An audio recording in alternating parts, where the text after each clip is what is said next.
Une étude inédite a été présentée ce mercredi à l'Hôtel de Ville de Paris sur le phénomène du chemsex. Cette pratique mêle le sexe à une prise importante de drogue. Selon cette étude, le chemsex se répand de plus en plus à travers toutes les couches de la société et ne répond pas aux canaux habituels des pratiques à risque. Ce qui rend difficile la prévention et l'information.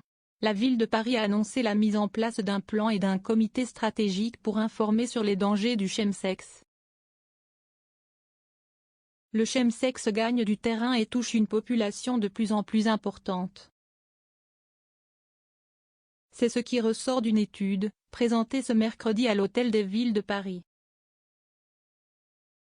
Derrière ce mot valise chemicals pour produits chimiques en anglais et sexe, se cache une pratique qui consiste à consommer des psychotropes ou des drogues de synthèse pour intensifier et prolonger les rapports sexuels. Selon l'étude Sex and Shames, elle serait en plein essor au point de devenir un phénomène inquiétant pour les autorités et les services de santé.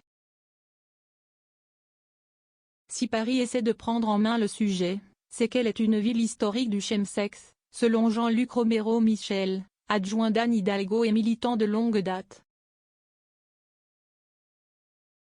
Initialement vue comme une pratique réservée aux hommes ayant des rapports avec des hommes, HSH, elle se diffuse depuis quelques années dans toutes les parties de la population, quelle que soit l'orientation sexuelle ou le genre des personnes concernées, explique Dorian Cessa, docteur et coordinateur principal de l'étude.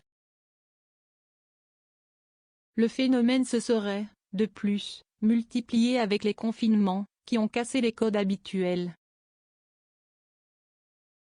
Et les produits utilisés sont disponibles en 2 clics sur Internet pour des prix ridicules, ajoute Jean-Luc Romero Michel.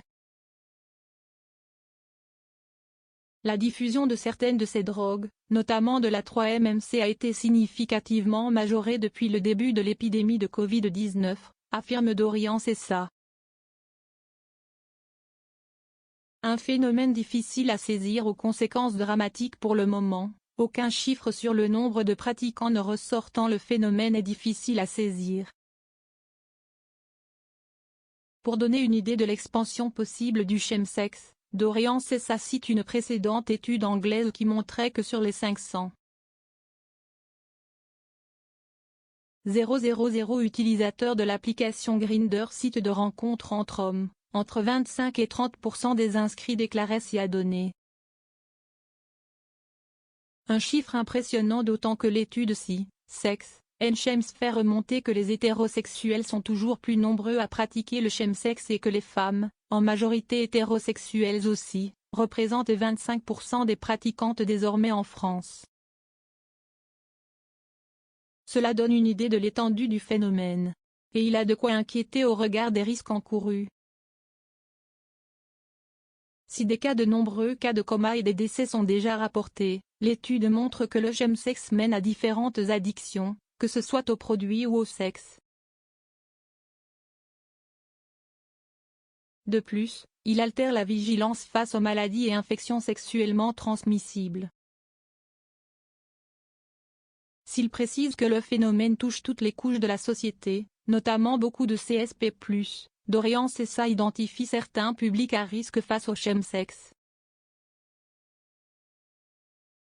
Les populations fragiles, comme celles qui ont connu la monétisation du sexe, les violences sexuelles ou la séropositivité sont plus à même d'entrer dans cette pratique. De même que celles qui ont connu une entrée précoce dans la sexualité, une dysfonction sexuelle ou une non-binarité sont particulièrement exposées à l'addiction aux produits consommés. Et l'addiction comportementale au sexe touche particulièrement les personnes qui visent une performance sexuelle, très courante chez les HSH, et les utilisateurs d'applications, commente-t-il. La ville de Paris met en place un plan d'information et de réduction des risques pour lutter contre ce fléau. La ville de Paris a annoncé la mise en place d'un plan d'information et de réduction des risques du chemsex qui doit coordonner les actions des autorités de santé, les associations et la police.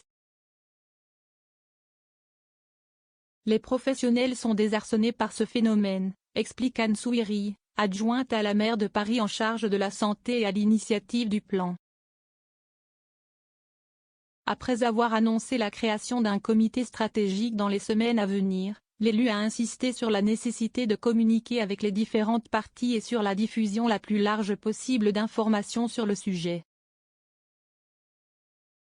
Et Jean-Luc Romero-Michel de conclure: il faut absolument éviter la stigmatisation et la moralisation, ce sont les pires ennemis de la prévention. 20 secondes de contexte. L'étude Sex and Shame a été réalisée de mars à juin 2021, sur 767 personnes dont 1196 ayant déjà pratiqué le chemsex par le Centre d'addictologie de la Croix-Rousse et le collectif Queer Plus Belle la Nuit et agréé par le comité d'éthique de l'Université d'Aix-Marseille.